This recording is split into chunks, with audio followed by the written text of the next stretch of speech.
بسم اللہ الرحمن الرحیم وبہ نستعین انہ خیر ناصر ومعین وصلی اللہ علی محمد واہل بیتہ الطیبین الطاہرین۔ متی یجب الوضوء؟ یجب الوضوء للصلاة الواجبہ ما عدا الصلاة علی المیت وللاجزاء المنسیہ ولصلاة الاحتیاط وللطواف الواجب وبالنظر واخویہ۔ الحمدللہ ہماری گفتگو کتاب الطہارت میں وضو کے مسائل میں تھی اور وضو کے مختلف مباحث کو ذکر کرے اس نقطے تک پہنچے تھے کہ موجبات وضو کون سے ہیں، دوسرے الفاظ میں کن چیزوں کے لیے وضو واجب ہے، یا آسان لفظوں میں کہے کہ وضو کب واجب ہوتا ہے، کن کن چیزوں کے لیے وضو واجب ہے، یا آپ کہیں موارد وجوب وضو۔ سب سے پہلے جو مورد جس کے لیے وضو ضروری ہے وہ ہے واجب نمازیں۔ واجب نمازوں کے لیے وضو کرنا ضروری ہے، البتہ سوائے نماز جنازہ کے۔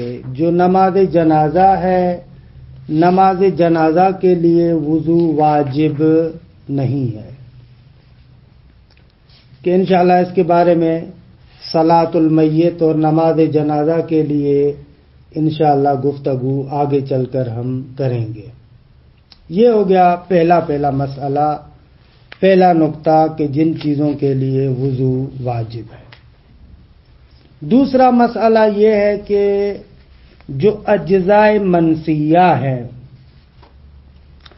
جو اجزاء انسان نماز واجب کے بھول جاتا ہے، مثلا نماز کے بعد جن کے لیے قضا کرنی ضروری ہے، جیسے سجدہ ہے یا تشہد ہے، تو گفتگو انشاءاللہ آئے گی، ان کے لیے بھی وضو کرنا واجب ہے۔ اور اسی طریقے سے صلاۃ احتیاط، نماز احتیاط کے لیے وضو کرنا واجب ہے۔ یا مثلا اگر کوئی بندہ عہد و قسم و نظر کرتا ہے تو اس کے لیے بھی وضو الحمدللہ وضو واجب ہے۔ یہ موارد وجوب وضو ہیں، دلائل بھی ان کے روشن ہیں۔ دیکھیں، نماز واجب کے لیے وضو ضروری ہے، اس کے لیے واضح دلیل وہی آیہ کریمہ ہے کہ اذا قمتم الی الصلاۃ فاغسلوا وجوہکم، یا احادیث میں بھی آیا ہے لا صلاۃ الا بطہور۔ نماز میت کے لیے کیوں وضو واجب نہیں ہے، انشاءاللہ نماز میت میں گفتگو کریں گے۔ باقی جو نماز کے بھولے ہوئے اجزاء ہیں یا نماز احتیاط ہے، ان کے لیے وضو ضروری ہے، اس لیے کہ وہ نماز کا جز ہے، اجزاء بھی وہی نماز ہے، نماز کا جز ہے۔ صلاۃ احتیاط تو خود نماز ہے اور نماز کے لیے وضو ضروری ہے۔ طواف واجب کے لیے بھی وضو ضروری ہے، کہ اس کے لیے دلیل صحیح ہے علی ابن جعفر عن اخیہ، یہ امام موسیٰ کاظم کے بھائی ہیں اور امام صادق علیہ السلام کے بیٹے ہیں، علی ابن جعفر، کہ مشہور ان کی کتاب بھی ہے مسائل علی ابن جعفر کے نام سے، ان کی صحیحہ ہے، اس میں یہ مطلب ذکر ہوا ہے۔ اچھا، نظر و قسم و عہد کے لیے وضو کیوں ضروری ہے؟ اس لیے کہ وفاء بالنظر، قسم اور عہد ضروری ہے، کہ انشاءاللہ ذکر کریں گے، کتاب العہد والیمین والنظر میں تفصیلات آئیں گی، لہذا وضو ان چیزوں کے لیے واجب ہے۔ کہ مطلب روشن ہے، جلدی میں ترجمہ کروں، بعد والی بحث میں چلیں۔ یجب الوضوء للصلاۃ الواجبہ، وضو نماز واجب کے لیے واجب ہے، ضروری ہے۔ ما عدا الصلاۃ علی المیت، سوائے نماز جنازہ کے، وللاجزاء المنسیہ، یعنی یجب الوضوء للاجزاء المنسیہ، جو نماز کے بھولے ہوئے اجزاء ہیں جیسے سجدہ، تشہد وغیرہ جو قضا کرنی پڑتی ہے، ان کے لیے بھی وضو ضروری ہے۔ ولصلاۃ الاحتیاط، نماز احتیاط کے لیے کہ شکیات نماز میں انشاءاللہ گفتگو ہوگی کہ صلاۃ احتیاط کیا ہے، وہاں پر ذکر کریں گے، اس کے لیے بھی وضو ضروری ہے۔ ولطواف الواجب، طواف واجب کے لیے بھی وضو ضروری ہے۔ وبالنظر واخویہ، نظر اور اس کے دونوں جو اخوی ہیں، جو اس کے دونوں شبیہ ہیں، بھائی ہیں، یعنی عہد اور قسم۔ والمستند فی ذلک، اس بات کے لیے مستند اور دلائل۔ اما وجوب الوضوء للصلاۃ الواجبہ، واجب نمازوں کے لیے وضو ضروری ہے، فلآیۃ الوضوء، آیت وضو میں روشن ہے، اذا قمتم الی الصلاۃ فاغسلوا وجوہکم، وما دل من الاحادیث علی انہ لا صلاۃ الا بطہور، اور اسی طریقے سے وہ روایات کے جو دلالت کرتی ہیں کہ لا صلاۃ الا بطہور۔ وَأَمَّا عَدَمُ وُجُوبِهِ فِي الْمُسْتَثْنَىٰ، کہ مستثنا یہ تھا نا ما عدا الصلاۃ علی المیت، نماز میت میں وضو ضروری نہیں ہے، کیوں؟ فَلِمَا يَأْتِي عِنْدَ الْبَحْثِ عَنْهُ، جب صلاۃ میت کے بارے میں گفتگو کریں گے، اس مستثنا کے بارے میں گفتگو کریں گے، انشاءاللہ وہاں پر ذکر کریں گے۔ وَأَمَّا وُجُوبُهُ لِلْأَجْزَاءِ الْمَنْسِيَّةِ وَصَلَاةِ الْاحْتِيَاطِ، وضو واجب ہے نماز کے بھولے ہوئے اجزاء اور صلاۃ احتیاط کے لیے، کیوں؟ فَلِأَنَّهُمَا جُزْءٌ مِّنَ الصَّلَاةِ، اس لیے کہ یہ دونوں نماز کا جز ہیں۔ وَأَمَّا وُجُوبُهُ لِلطَّوَافِ الْوَاجِبِ، وضو واجب ہے طواف واجب کے لیے، فَلِصَحِيحِ علی بن جعفر عن اخیہ، علی بن جعفر اپنے بھائی یعنی امام موسیٰ کاظم سے نقل کرتے ہیں۔ وَسَأَلْتُهُ عن رَجُلٍ طَافَ، علی ابن جعفر کہتے ہیں امام موسیٰ کاظم سے میں نے پوچھا کہ ایک بندہ طواف کرتا ہے، ثم ذکر انہ علی غیر وضوء، بعد میں یاد آتا ہے طواف کے دوران کہ بھئی میرا تو وضو نہیں ہے، قال یقطع طوافہ ولا یعتد بہ، طواف کو قطع کرے گا، ختم کرے گا اور اس کی اعتنا نہیں کرے گا، یعنی جائے جا کر وضو کرے اور اس کے بعد آ کر طواف کرے۔ وَأَمَّا وُجُوبُهُ فِي الْمَوْرِدِ الْأَخِيرِ، کہ بالنظر وَأَخْوَيْهِ، جو کہا نظر اور عہد و یمین کے لیے وضو ضروری ہے، فَلِوُجُوبِ الْوَفَاءِ بِالنَّظَرِ وَأَخْوَيْهِ، اس لیے کہ اوفو بالعقود کہتا ہے کہ نظر و عہد و قسم جو آپ اٹھاتے ہیں اس کی وفا کرنا ضروری ہے۔ یہ ہو گیا مسئلہ کہ وضو کب واجب ہے۔ اب مصنف آتے ہیں احکام خاصۃ بالوضو، وضو کے ساتھ چند مخصوص مسائل کے بارے میں گفتگو کرتے ہیں۔ مسئلہ اول، کہ میں عبارت کا ٹکڑا بھی پڑھتا ہوں اور توضیح دیتا جاتا ہوں۔ من تیقن الحدث وشک فی الطہارہ، جو بندہ یقین رکھتا ہے کہ پہلے میں محدث تھا یعنی وضو وغیرہ نہیں تھا، وشک فی الطہارہ، بعد میں شک کرتا ہے کہ آیا میں نے وضو کیا تھا یا نہیں، بس پہلے محدث ہونا یقینی ہے، بعد میں طہارت میں شک کرتا ہے کہ وضو کیا تھا یا نہیں۔ او بالعکس، یا اس کے برعکس، یعنی برعکس یعنی من تیقن بالطہارہ وشک فی الحدث، یہ بالعکس کو کھولا کہ ایک بندے کو طہارت کا یقین تھا، بعد میں حدث کے بارے میں شک ہو رہا ہے، تو ان دونوں صورتوں میں حالت سابقہ پر بنا رکھی جائے گی۔ یعنی کیا؟ یعنی یہ اگر پہلے محدث تھا اور بعد میں شک کرتا ہے کہ وضو کیا تھا یا نہیں، یہ اپنے آپ کو محدث سمجھے گا کہ میں نے وضو نہیں کیا اور اس کو وضو کرنا پڑے گا۔ اور اگر پہلے وضو کا یقین تھا، طہارت کا یقین تھا، بعد میں حدث کے بارے میں شک ہو رہا ہے کہ میرا وضو ٹوٹا ہے یا نہیں، تو اپنی اس طہارت کو باقی رکھے گا، سمجھے گا کہ میرا وضو ہے۔ پس من تیقن الحدث وشک فی الطہارہ، اس صورت میں اپنے آپ کو محدث سمجھے گا۔ او بالعکس، یعنی پہلے طہارت تھی بعد میں حدث میں شک ہو رہا ہے، اس صورت میں اپنے آپ کو طہارت کے ساتھ سمجھے گا۔ بنا علی الحالت السابقہ، اپنی حالت سابقہ پر بنیاد رکھے گا۔ دیکھیں اس مسئلے کی دلیل بھی روشن ہے۔ دلیل کیا ہے؟ استصحاب ہے پہلے انسان کو یقین ہے کہ محدث ہے، طہارت کے ساتھ نہیں ہے، بعد میں شک کر رہا ہے کہ آیا میں نے وضو کیا یا نہیں، تو استصحاب کہتا ہے کہ بابا حالت سابقہ کو رکھو، لا تنقض الیقین بالشک، جو پہلے یقین ہے اس کو تم شک کے ساتھ نہ توڑو۔ استصحاب یعنی وہی ابقاء ما کان، جو پہلے والی متیقن حالت ہے اسی حالت کو باقی رکھیں آپ۔ اور اسی طریقے سے برعکس بھی ہے، اگر پہلے طہارت کا یقین ہے بعد میں اس کے وضو کے ٹوٹنے کا شک ہوتا ہے تو اپنی طہارت کو باقی سمجھے۔ یہاں پر بھی وہی ہے، ولا تنقض الیقین بالشک کے استصحاب جاری ہوگا۔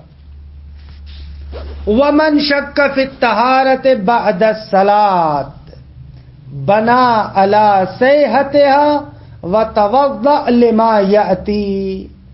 اچھا، اگر ایک بندہ وہ ہے کہ جو نماز پڑھنے کے بعد شک کرتا ہے کہ پتہ نہیں میں وضو سے تھا یا نہیں تھا، حالت سابقہ کا بھی پتہ نہیں ہے، نماز پڑھ چکا ہے، بعد میں شک کرتا ہے کہ بھئی میں نے نماز طہارت کے ساتھ پڑھی ہے یا بغیر طہارت کے پڑھی ہے، تو یہاں پر علماء فتویٰ دیتے ہیں کہ سمجھے گا کہ اس کی نماز درست ہے، لیکن آئندہ نمازوں کے لیے اس کو وضو کرنا پڑے گا۔ یہ مسئلہ تھوڑا دقیق ہے اور سمجھنے والا ہے۔ اچھا بھائی، ایک بندہ جو نماز پڑھتا ہے، نماز سے فارغ ہونے کے بعد شک کرتا ہے کہ پتہ نہیں وضو تھا یا نہیں تھا، تو حکم یہ ہے کہ اس کی نماز درست ہے، لیکن آئندہ نمازوں کے لیے اس کو وضو کرنا پڑے گا۔ خب آپ کے ذہن میں سوال آئے گا کہ بھئی یہ کیا بات ہوئی؟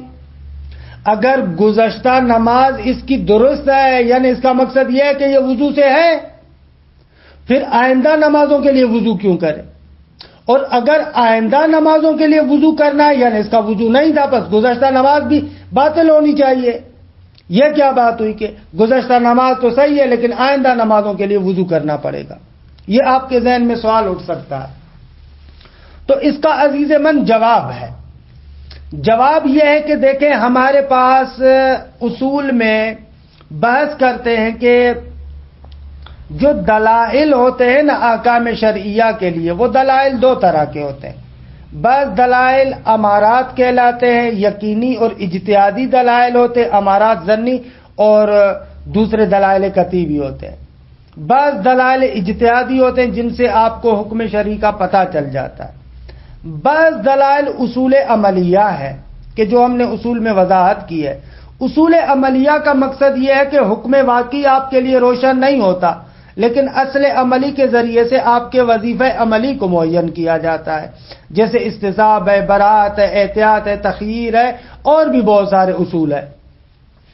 اصول عملیہ کا مقصد یہ ہوتا ہے کہ تمہارے عملی وظیفے کو معین کرنا، لیکن اصول عملیہ فقط یہ کہتے ہیں کہ بابا جس جگہ پر تمہیں بات کر رہے ہیں اسی جگہ پر ہوگا، لیکن اصول عملیہ کے لوازمات وہ ثابت نہیں ہوں گے۔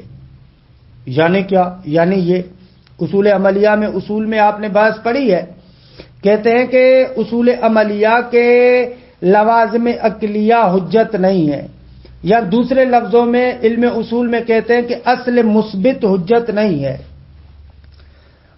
دیکھیں، جو آپ اصول عملیہ جاری کرتے ہیں نا، ان کے بعض لوازم عقلی، عرفی اور عادی ہوتے ہیں، اور بعض لوازم شرعیہ ہوتے ہیں۔ میں نے علم اصول میں الموجز کے دروس میں تفصیل سے اس کے بارے میں گفتگو کی ہے، آپ وہاں پر مراجعہ کریں، لیکن اس بات کے سمجھنے کے لیے بس یہاں پر اجمالاً اشارہ کر رہا ہوں۔ مثلا آپ فرض کریں کہ زید چھوٹا سا بچہ تھا، 5 سال کا بچہ تھا، گم ہو گیا 10 سالوں کے بعد۔ آپ کہتے ہیں کہ زید ابھی زندہ ہے یا نہیں، اور اتفاق سے آپ نے نظر کی تھی کہ زید جب 15 سال کا ہو جائے گا تو میں فلاں کام کروں گا۔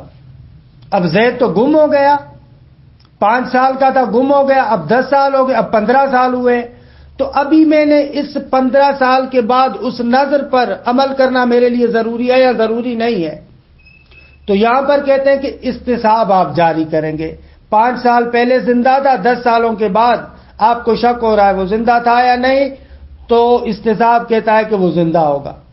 اچھا وہ زندہ ہے، جب زندہ ہے یعنی 15 سال کا ہو گیا، 15 سال کا ہو گیا تو جو آپ نے نظر کی تھی اس نظر پر عمل کرنا واجب ہو جائے گا. یہ استصحاب اور اصل عملی کا تقاضا ہے. لیکن اس کے علاوہ 15 سال کا ہوا ہے تو ظاہراً اس کی مونچھیں آنی چاہیے، 15-20 سال کا ہوا ہے تو داڑھی نکل آئے گی. تو اب آیا اس استصحاب کے ذریعے سے جو اس کا لازمہ عادی اور عرفی ہے، یعنی داڑھی کا نکلنا، بالوں کا اگنا، آیا یہ بھی ثابت ہوں گے یا نہیں ہوں گے؟ تو یہاں پر کہتے ہیں اصول عملیہ فقط لوازم شرعیہ اور احکامات شرعیہ کو ثابت کرتے ہیں، لیکن جو لوازم عرفی ہے کہ اس کی داڑھی نکلی ہوگی یا نہیں ہوگی، آیا اس کا قد اتنا ہوا ہوگا یا نہیں ہوگا، وہ آپ اصل عملی سے ثابت نہیں کر سکتے. ان کو کہتے ہیں کہ اگر ان لوازم کے اعتبار سے آپ اصل عملی کو جاری کریں تو یہ اصل عملی اصل مثبت ہو جائے گی. یعنی اس اصل عملی کے ذریعے سے آپ لوازم عقلی اور لوازم عادی کو ثابت نہیں کر سکتے، فقط لوازم شرعیہ ثابت ہوں گے. کہ تفصیلات اس اصل مثبت کی میں نے عرض کیا کہ موجز کے دروس میں تفصیل سے وہاں پر بیان کیا ہے. یہ اجمال مطلب. اگر ہمیں اصل عملی اور لوازم عقلیہ یا اصل مثبت سمجھ میں آ گئی تو اب آتے ہیں محل بحث میں. دیکھیں ایک انسان نماز پڑھنے کے بعد شک کرتا ہے کہ آیا میری نماز درست ہے یا نہیں، طہارت کے ساتھ تھی یا نہیں، تو آپ کہتے ہیں کہ نماز درست ہے. کیوں؟ اس لیے کہ آپ کے پاس ایک اصل ہے کہ جس کو قاعدہ فراغ کہتے ہیں. قاعدہ فراغ یہ موثقہ محمد بن مسلم میں ہے کے ذریعے سے نقل ہوا ہے کہ محمد بن مسلم امام باقر علیہ السلام سے نقل کرتے ہیں کہ مولا فرماتے ہیں کہ اگر آپ کو کسی عمل عبادی میں انجام دینے کے بعد شک ہو کہ آیا وہ صحیح تھا یا غلط تھا، تو امام فرماتے ہیں کہ اس صورت میں تم اپنے اس عمل کو صحیح شمار کرو، اس عمل کو صحیح سمجھو. یہ قاعدہ فراغ ہے. مثلا وضو کر لیا، وضو کرنے کے بعد آپ کو شک ہو رہا ہے میں نے صحیح کیا ہے غلط، آپ سمجھے آپ کا وضو صحیح تھا. نماز پڑھنے کے بعد آپ کو شک ہو رہا ہے کہ میری نماز صحیح تھی یا نہیں، آیا میں نے وضو کیا تھا یا نہیں، آپ اس نماز کو صحیح سمجھے قاعدہ فراغ کو جاری کرتے ہوئے. لیکن کیونکہ قاعدہ فراغ ایک اصل عملی ہے، اصل عملی سے فقط وہ حکم شرعی ثابت ہوگا، لیکن اس کے جو اور لوازمات عقلیہ ہیں، جب میری یہ نماز درست ہے تو اس کا مقصد یہ ہے کہ میں طہارت سے ہوں، یہ لازمہ عقلی ہے. یہ لازمہ عقلی اس اصل عملی سے ثابت نہیں ہوگا. اسی لیے کہتے ہیں کہ جب آپ نے نماز کو پڑھ لیا اور بعد میں شک کر رہے ہیں کہ آپ وضو کے ساتھ تھے یا نہیں، آیا آپ کی نماز درست ہے یا درست نہیں ہے، تو آپ قاعدہ فراغ کی بنا پر نماز کو درست سمجھیں گے، لیکن آئندہ نمازوں کے لیے آپ کو وضو کرنا پڑے گا. کیوں؟ اس لیے کہ آئندہ نمازوں کے لیے تو قاعدہ فراغ جاری نہیں ہوگا. قاعدہ فراغ وہاں پر جاری ہوتا ہے جب آپ ایک عمل انجام دے چکے ہیں، بعد میں اس میں شک کر رہے ہیں کہ وہ عمل صحیح ہے یا غلط ہے، تو وہاں پر آپ کہیں گے وہ عمل آپ کا صحیح تھا. لیکن آئندہ اعمال کے لیے تو قاعدہ فراغ جاری نہیں ہوگا. اور قاعدہ فراغ میں آپ اس اصل مثبت کو بھی ثابت نہیں کر سکتے. آپ نہیں کہہ سکتے کہ کیونکہ وہ میری نماز درست تھی یعنی اس کا مقصد ہے میرا وضو تھا. نہ، یہ لازمہ عقلی ہوگا، اور اصل عملی کے ذریعے سے لازمہ عقلی ثابت نہیں ہوتا. درست ہے؟ لہذا گزشتہ نمازوں کو آپ کہیں گے صحیح ہے، لیکن آئندہ نمازوں کے لیے آپ کو وضو کرنا پڑے گا، کیونکہ نماز کے لیے وضو کا احراز کرنا ضروری ہے. جب تک آپ کا وضو محرز نہیں ہو سکتا آپ بعد والی نماز میں داخل نہیں ہو سکتے. یہ اس بحث کا خلاصہ ہے. ومن شک فیہا، کوئی بندہ بے بخشی، ومن شک فی الطہارۃ، کوئی بندہ آ کر طہارت میں شک کرتا ہے، بعد الصلاۃ، نماز کے بعد، بنا علی صحتہا، اس نماز کو صحیح سمجھے گا. کیوں؟ قاعدہ فراغ کی بنا پر. قاعدہ فراغ کیا کہتا ہے؟ قاعدہ فراغ کہتا ہے کہ جب آپ ایک عمل سے فارغ ہو جائیں، بعد میں اس کی صحت میں شک کریں تو اس عمل کو صحیح سمجھے. وَتَوَضَّأَ لِمَا يَأْتِي، اور آئندہ نمازوں کے لیے وضو کرے گا. کیوں؟ اس لیے کہ قاعدہ فراغ عمل کے ختم ہونے کے بعد جاری ہوتا ہے، لیکن آئندہ اعمال کے لیے آپ قاعدہ فراغ کو جاری نہیں کر سکتے، اور اس کے لازم عقلی کو بھی ثابت نہیں کر سکتے، کیونکہ اس صورت میں یہ اصل مثبت ہوگا. اصل مثبت حجت نہیں ہے. ومن شک فیہا، اگر کوئی بندہ طہارت میں شک کرے اثناءہا، نماز کے درمیان، ولم یکن محکوما بالطہارت ظاہرا، اور ظاہراً اس پر طہارت کا حکم بھی جاری نہیں کیا جا سکتا، یعنی اس کی حالت سابقہ طہارت نہیں دی، پتہ نہیں تھا، یقین نہیں ہے کہ مجھے طہارت تھی یا نہیں، لہذا ظاہری طور پر اس کے لیے آپ قاعدہ استصحاب کی بنا پر طہارت ظاہری بھی جاری نہیں کر سکتے۔ اس عبارت کو سمجھے، وَلَمْ يَكُنْ مَحْكُومًا بِالطَّهَارَةِ ظَاهِرًا، اور ظاہراً محکوم بالطہارت بھی نہ ہو۔ محکوم بالطہارت کب ہوگا؟ جب اس کو حالت سابقہ کا پتہ ہو کہ حالت سابقہ طہارت تھی اور استصحاب جاری کرے، استصحاب جاری کرے گا تو محکوم بالطہارت ہوگا، لیکن اس بیچارے کو حالت سابقہ کا پتہ نہیں ہے، لہذا استصحاب جاری نہیں کر سکتا، لہذا محکوم بالطہارت ظاہری بھی نہیں ہے۔ طہارت ظاہری کیوں کہہ رہے ہیں؟ اس لیے کہ اصول عملیہ کے ذریعے سے طہارت ظاہریہ ثابت ہوگی، طہارت واقعی تو ثابت نہیں ہوگی۔ اب نماز کے درمیان شک کر رہا ہے تو کہتے ہیں قطعہا، نماز کو توڑے گا۔ کیوں؟ اس لیے کہ نماز طہارت کے ساتھ ہونی چاہیے۔ قاعدہ فراغ کے عنوان سے بھی یہاں پر آپ نہیں کہہ سکتے کیونکہ ابھی نماز کے درمیان ہے۔ اگر قاعدہ تجاوز جو قاعدہ فراغ کا بھائی ہے اس کو جاری کرے، کہیں گے قاعدہ فراغ کا مقصد یہ کہ اثناء عمل میں جتنا عمل آپ نے کیا ہے وہ تو صحیح ہوگا، لیکن بقایا بعد والا وہ تو اس کے لیے تو طہارت مورد نہیں ہے، لہذا آپ کو نماز توڑنی پڑے گی اور نماز پڑھنی پڑے گی۔ قطعہا، نماز کو توڑے گا، واستأنفہا بعد الوضو، اور وضو کے بعد پھر دوبارہ نماز پڑھے گا۔ ومن شک فی حاجبیت الموجود او وجود الحاجب قبل الوضوء اثناءہ فلا بد له من تحصیل الیقین او الاطمینان بعدہ۔ کہتے ہیں ایک بندہ اب نیا مسئلہ آ گیا، اعضائے وضو پر ایک چیز موجود ہے، مجھے شک ہو رہا ہے کہ آیا یہ پانی سے مانع ہے یا نہیں ہے۔ درست ہے، یہ وضو کے دوران ہو یا وضو کے بعد ہو یا وضو سے پہلے ہو بے بخشید، یا وضو سے پہلے شک کر رہا ہے یا وضو کے درمیان شک کر رہا ہے ایک چیز کے بارے میں کہ جسم پر اعضائے وضو پر مثلا ایک پینسل اور ایک پین کا نشان ہے۔ اب مجھے شک ہو رہا ہے کہ پتہ نہیں میرا وضو ہوگا یا نہیں، کیونکہ شاید یہ مانع ہو شاید مانع نہ ہو۔ تو کہتے ہیں اس صورت میں آپ کو اطمینان کرنا ضروری ہے کہ اس نشان کو ہٹا دے اور آپ کو اطمینان ہو جائے کہ پانی اعضائے وضو تک پہنچا ہے۔ یعنی کیا؟ یعنی دوسرے لفظوں میں اس حاجب کو ہٹانا پڑے گا۔ کیوں آقا؟ اس لیے کہ وضو میں اعضائے وضو پر پانی پہنچانا ضروری ہے۔ اب اس نشان کی وجہ سے آپ کو شک ہو رہا ہے پانی پہنچا یا نہیں پہنچا، لہذا آپ کو وہ مٹانا پڑے گا، آپ کو یقین حاصل کرنا پڑے گا کہ پانی پہنچے۔ فرماتے ہیں ومن شک فی حاجبیت الموجود، ایک موجود ہے اس کی حاجبیت میں شک ہے، مانع ہونے میں شک ہے۔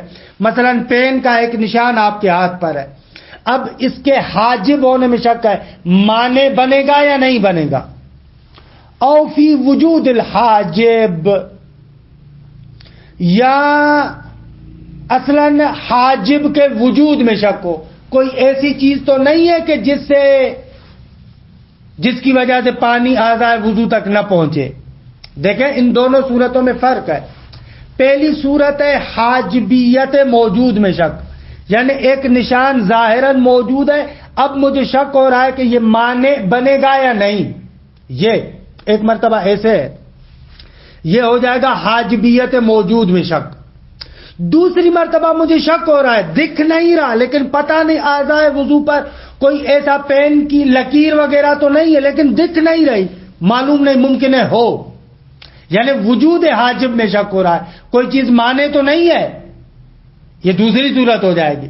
حاجبیت موجود یعنی وہ موجود چیز آپ کو دکھ رہی ہے اور آپ کو یہ شک ہو رہا ہے کہ مانے ہے یا نہیں ہے۔ وجود حاجب میں آپ کو شک ہو رہا ہے، پتہ نہیں کوئی مانے ہے یا نہیں ہے، لیکن آپ کو دکھ نہیں رہا۔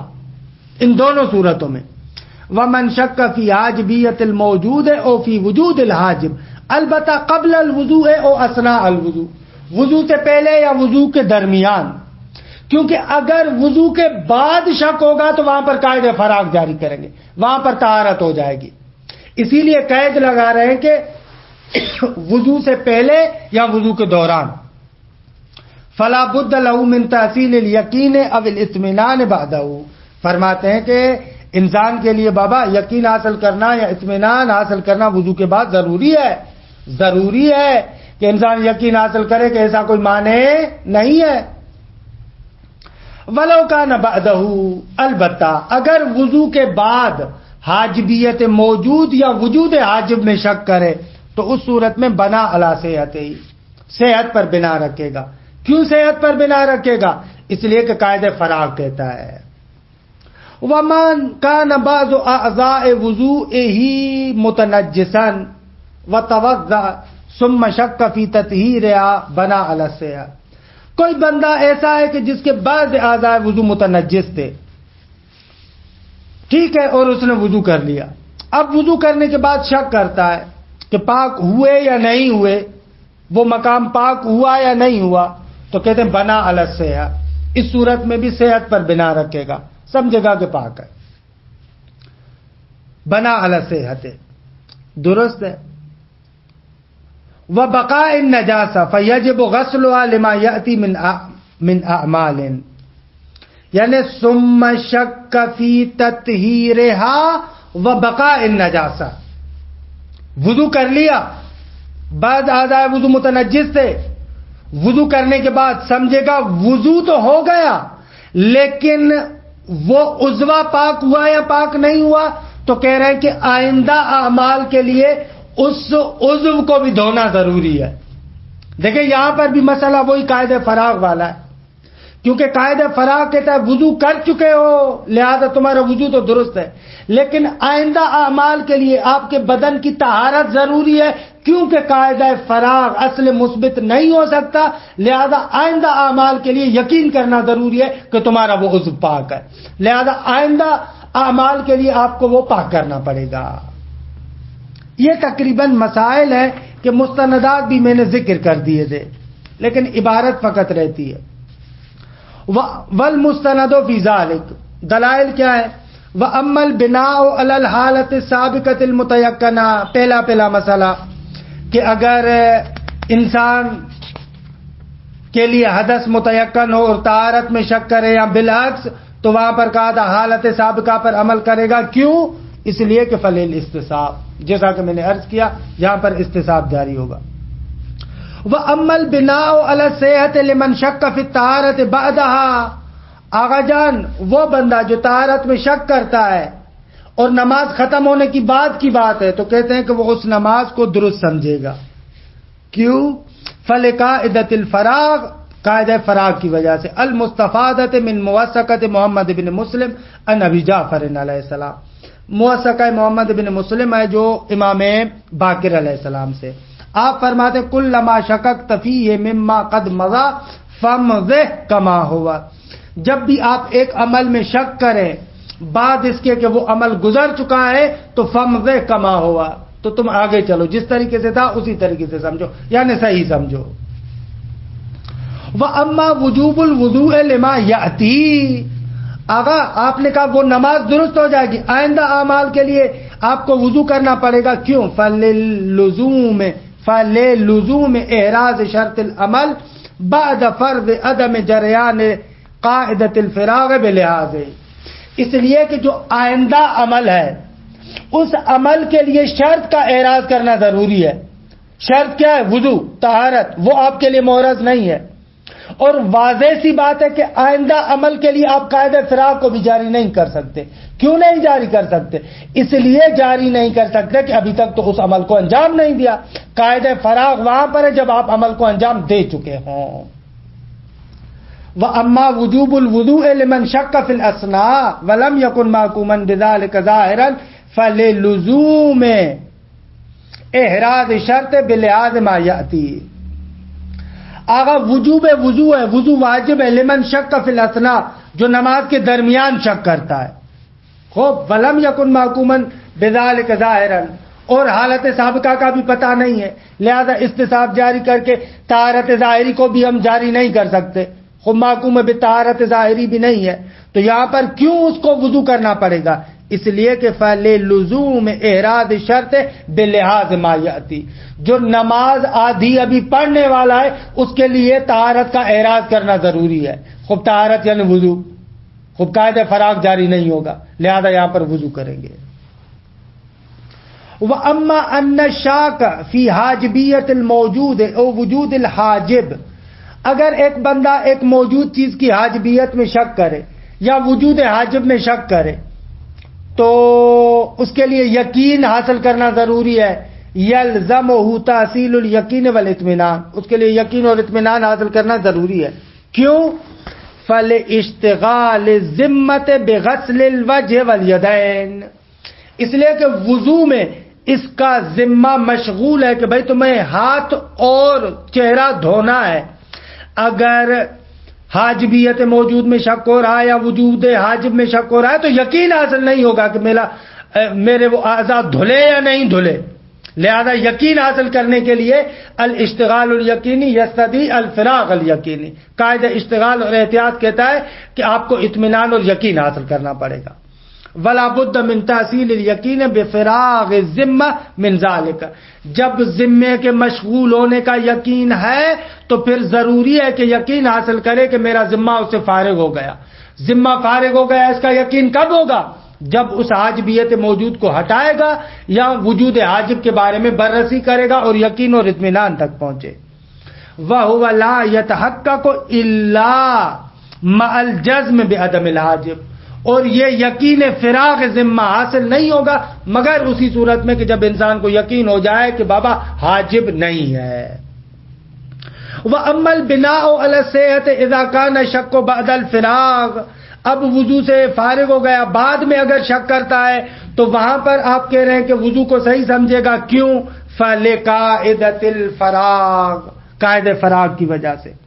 وَهَلْ يُشْتَرَطُ فِي جَرَيَانِ قَاعِدَةِ الْفَرَاغِ فِي هَذَا الْفَرْعِ وَغَيْرِهِ احتمال الالتفات حين العمل فِي ذَلِكَ خِلَافٌ بَيْنَ الْأَعْلَامِ، کہ قاعدہ فراغ کے بارے میں ایک اختلاف ہے، اس کی طرف اشارہ کر رہے ہیں کہ آیا آغا قاعدہ فراغ میں ضروری ہے کہ اس وقت حین عمل اس نقطے کی جانب ملتفت تھا یا نہیں تھا، یہاں پر اختلاف ہے۔ بعض کہتے ہیں قاعدہ فراغ تبھی جاری ہوگا جب اس عمل کے دوران اس وقت اس طہارت وغیرہ کی طرف ملتفت ہو، اگر ملتفت نہیں تھا تو پھر جاری نہیں ہو سکے گا، کہ بہرحال یہاں پر قضاوت نہیں کرتے۔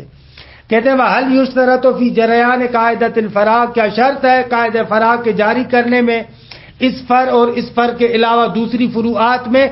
هَلْ يُشْتَرَطُ احتمال الالتفات حين العمل، کہ انسان احتمال دے کہ بھئی عمل کے دوران میں اس نقطے کی طرف متوجہ تھا، یا شرط نہیں ہے؟ فِي ذَلِكَ خِلَافٌ بَيْنَ الْأَعْلَامِ، علماء کے درمیان اس نقطے میں اختلاف ہے۔ وَأَمَّا الْحُكْمُ بِالصِّحَّةِ فِي الْفَرْعِ الْأَخِيرِ، آخری فرع جو ہم نے ذکر کی تھی، اس آخری فرع میں کہا کہ اگر بعض اعضاء وضو متنجس ہے، وضو کرنے کے بعد شک کرتا ہے تو اس وضو کو صحیح سمجھے گا۔ کہتے ہیں وہاں پر بھی فَلِقَاعِدَةِ الْفَرَاغِ، قاعدہ فراغ کہتا ہے وہ وضو درست ہے، لیکن آئندہ اعمال کے لیے اس عضو کو بھی پاک کرے گا، کیوں؟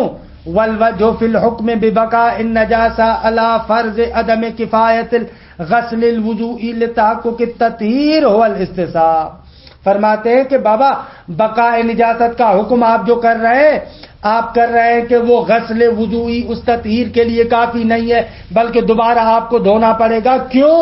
اس لیے کہ یہ استصحاب کریں گے، پہلے بھی نجس تھا اب شک کر رہا ہوں وضو کرنے کے بعد پاک ہوا یا نہیں، وہی نجاست باقی ہوگی۔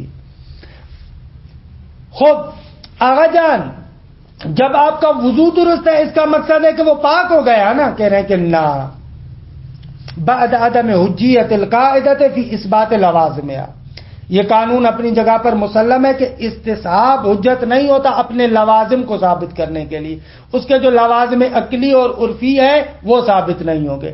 دوسرے لفظوں میں استصحاب جو اصل مثبت کے عنوان سے حجت نہیں ہے. یعنی استصحاب کے فقط وہی مورد جو حکم شرعی کا ہے وہ تو ثابت ہوگا، لیکن اس کے علاوہ جو اس کے لوازم عقلیہ اور عادیہ ہیں وہ ثابت نہیں ہوں گے. کہ خارج میں اس کی توضیح عرض کر چکا. الحمدللہ اس طریقے سے خداوند متعال کے فضل و کرم سے یہ ہمارے وضو کے مسائل ختم ہو جاتے ہیں. لیکن چند نکات جو انشاءاللہ پھر آئندہ جلسے میں عرض کروں گا، ابھی ختم ہو گیا ہے، وقت ختم ہو گیا، ان کو انشاءاللہ آئندہ جلسے میں ذکر کروں گا. وصلی اللہ علیہ